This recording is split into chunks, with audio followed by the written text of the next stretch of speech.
በጣም ነው የሚገርመው። እኔ በችግራቸው ጊዜ ድረስኩላቸው ሁሉ ትላንትን ረስተው ዛሬ ፊት ነሱኝ። ቅዱሴ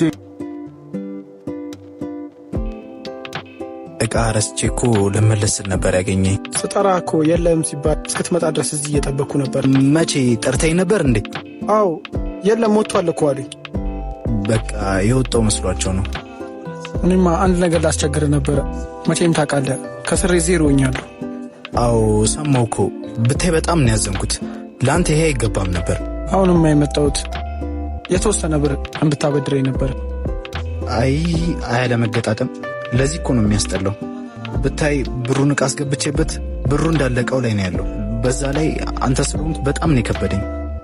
እንዴት እንደማደርግልህ ግራ ገባኝ። ደግሞ አንተ ስለሆንክ በጣም ነው የከበደኝ። ያው በቸገረኝ ጊዜ ብዙ አድርገህልኛል፣ ግን አሁን ምን እንደማደርግልህ ነው ግራ የገባኝ። እባክህ ትልቅ ችግር ውስጥ ነኝ። እኔ ቢኖረኝ ታውቃለህ አንተ ያስፈልገኛል ሳትል ነበር የምሰጥህ፣ ግን ደግሞ የለኝም። ምን ላድርግ? እሺ ቢያንስ 10,000 ብር። ኧረ ናቲ ብታይ እኔ ራሴ 1 ብር የለኝም። 1 ብር ለእኔ ራሱ የሚያበድረኝ ሰው ባገኝ በጣም ደስ ይለኛል። ለካ ሰው ሁሉ እንደኔ ይመስለኝ ነበር።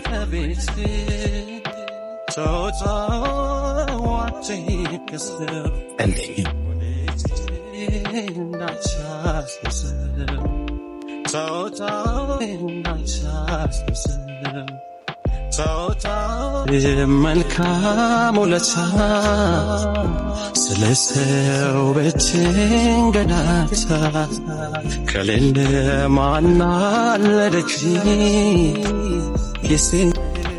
የሴርቦዳጅ እመለሳለሁ። እሺ እመለሳለሁ። ውለታ ስለ ሰው በችንገላታ ከሌለ ማን አለደጅ የሴርቦዳጅ። እንዴት ነው? አማን ነው? ምን ነው? እባክህ ግራ ገብቶኛል። ምንድን ነው? ከአዲሷ ችጋ ቀጠሮ ነበረኝ፣ ግን ሳቢ ያጣውና ምን እንደማደርግ ግራ ገባኝ። እና አሁን ታዲያ ብር ስለሌለክ ነው የተጨናነቀው? አዎ በእናትህ እኔ ደግሞ አገኛለሁ ብዬ ነበር የቀጠርኳት። ኧረ ለብር ከሆነ እኔ እሰጥሃለሁ እንዳሳስብ። ስንት ነው የፈለግከው? ኧረ ናቲ ውለታ ሊበዛብኝ ነው።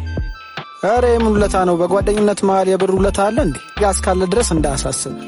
እሱስ ልክ ነህ፣ ግን ያው ብዙ ጊዜ አንተን ስለማስቸገር ብዬ እኮ ነው። እኔ እንደማስቸገር ቆጥሬው አላውቅም። እንደ ጓደኛ ማድረግ ያለብኝን ያደረግኩት። ለማንኛውም ስንት ልስጥህ? እሺ በቃ 1,000 ብር።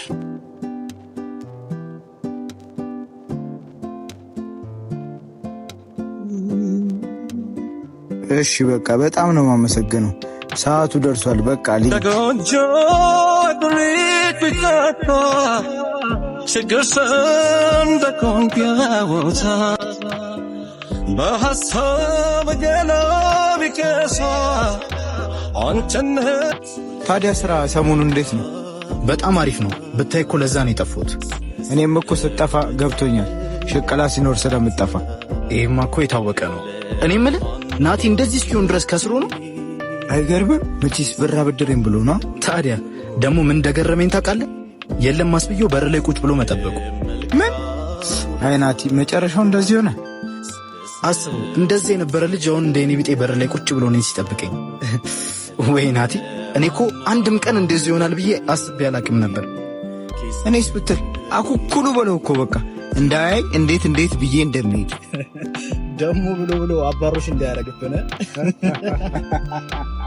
በዚህ ሰዓት በጣም ነበር የተሰማኝ። ሁሉም ነገር ነበር ግራ የገባኝ። መኖር የሚባል ነገር አስጠላ። ለካ ያለ ሰዎች ምድር ከባድ ነች። የሁሉ ሰው ቢኖርም እኔ ግን ባዶ በረሃ ላይ ብቻዬን ያለው ያህል ነው የሚመስለኝ። ምክንያቱም ብቻው ባለብስ ቢርበኝ ቢከፋኝ ስላጣው ብቻ ማንም ዞር ብሎ አያየኝ። ለካ ማጣት ብቻህን እንድትቀር ነው የሚያደርገህ። በወደቅ ጊዜ አይዞህ ብሎ የሚያነሳ ቀርቶ በውድቀት የሚሳለጠና ረግጦ የሚያልፍ ያለው። በዚህ ሰዓት ሞት ሚናፈቅ እንቅልፍ ለተኛ ሰው ምን አለ በዚሁ ሳልነሳ ብቀር እላለሁ። ኖርኩ አልኖርኩ ማንም ጉዳይ የሰጠውን እሆናለሁ። ከዚህ በኋላ ህይወት ለእኔ ጨለማ መስለኝ ነው እየታየችኝ። ጨለማ ውስጥ ከምኖር ደግሞ ራሴን ባጠፋ ይሻለኛል። ከዚህ ሰይፈ ስላሴ ምን ነው ደህና አይደለህም እንዴ? ሳይ ምንም ደህና አትመስለኝም። በስራ ቦታም 1-2 ጊዜ ሂጄ አልፌም ነበር፣ ተዘግቷል አሉ። የሆነ ነገር እንደሆንክም ሰማው። አዎ አባ፣ ሁሉንም ነገር መቋቋም ከብዶኛል። ፈጣሪ እኔ ላይ ጨክኗል መሰለኝ። በቃ ሁሉን ነገር እንዳልነበር ምስቅልቅሉ ነው የወጣው። ተው ልጄ፣ በፈጣሪ ስራ ገብተህ ፈጣሪን አትቃወም እንጂ። ወድጄ አይደለም እንደዚህ ያልኩት፣ ያለሁበትም ሁኔታ እኔ ነኝ የማውቀው። አባ ፈጣሪ ስለረሳኝ ነው እንዴ ጨከነብኝ። የነበረኝን አጥቼ ባዶ ሆንኩ። አባ አንድ ጥያቄ ልጠይቅዎት? ምንድነው ልጄ? ጠይቀኝ። አንድ ሰው ነገራቶች ከአቅሙ በላይ ተደራርቦ ራሱን ቢያጠፋ ኃጢአት ነው? በስመ አብ ወወልድ ወመንፈስ ቅዱስ። ምን ነው ልጄ? ምን ነው? ፈጣሪ የፈጠራትን ነፍስ ራስ ልታጠፋት ነው? ሰው ሁሉን ሸሽቶ ብቻዬን ቀረሁ። ታዲያ ፈጣሪ ስለረሳኝ አይደል ብቻዬን የቀረው?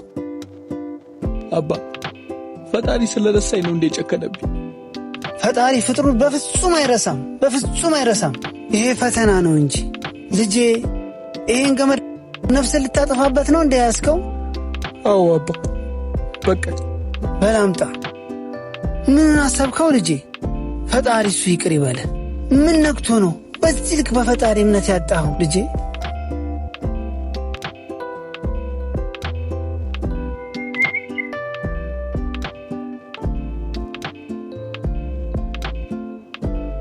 ልጄ እዚች ምድር ላይ ማንም ሰው ቢሆን ይፈተናል። ፈጣሪ በሚፈትን ጊዜ ያንተ ውሳኔ ነው ብለህ በትዕግስት መጠበቅ አለብህ። ልጄ ከጅምሩ ጀምሮ የነበረው ንብረት ማን ነው የሰጠ? አባትህ ቢያወርስም ፈጣሪ ስለፈቀደ ነው የሆነው። አንተ ብትለፋ ብትደክም ፈጣሪ ካልፈቀደ በፍጹም አይሆንም። ፍቃዱ ሆነና እግዚአብሔር እሱ ሰጠ፣ እሱ ወሰደብህ። ግን ሲወስድብህ ፈጣሪ ለምን ወሰደብኝ ብለህ ተቃወምክ። ፍጥሯኖቹ ጋር የሰው ልጆቹ ጋር ደግሞ ሄደህ ስጡኝ አበድሩኝ ብለህ ትጠይቃለህ። አየህ አይደለ ልጄ፣ ስህተትን መጠየቅ ያለብህን እንኳን አታውቅም። ከፈጣሪ ይልቅ ግን ጓደኞች ጋር ነበር አይደለም የተመካኸው? አዎ አባ። አየህ አይደል? እንደዛ መሆን የለበትም። መጠየቅም መተማመንም ተስፋ ማድረግ ያለብህም በፈጣሪ ነው።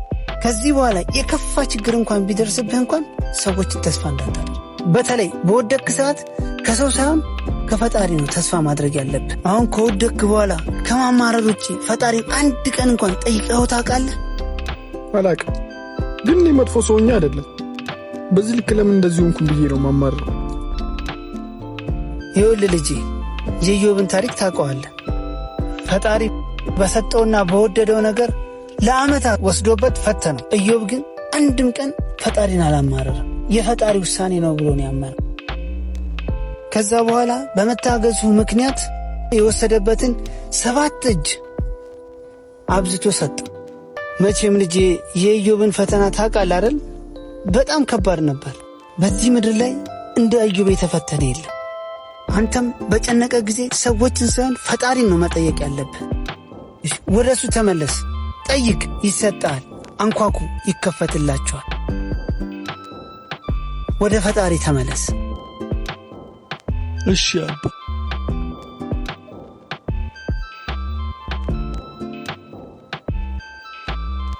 አታስቢ፣ ለእኔ ምንም ችግር የለም። አሁንም ቢሆን ትንሽ ጊዜ ብቻ ነው። ዝም ብለሽ ነው። ያቺ ቀን እስክትመጣ ድረስ ነው። እሷ ቀን ደግሞ ሩቅ አትሆን ነው። እሺ፣ ግን ዛሬ ምችል አይመስለኝም። ያሰብኳት አንድ ነገር አለች። እሷን ማድረግ አለብኝ። ካልሆነ ነገ እመጣለሁ። እሺ በቃ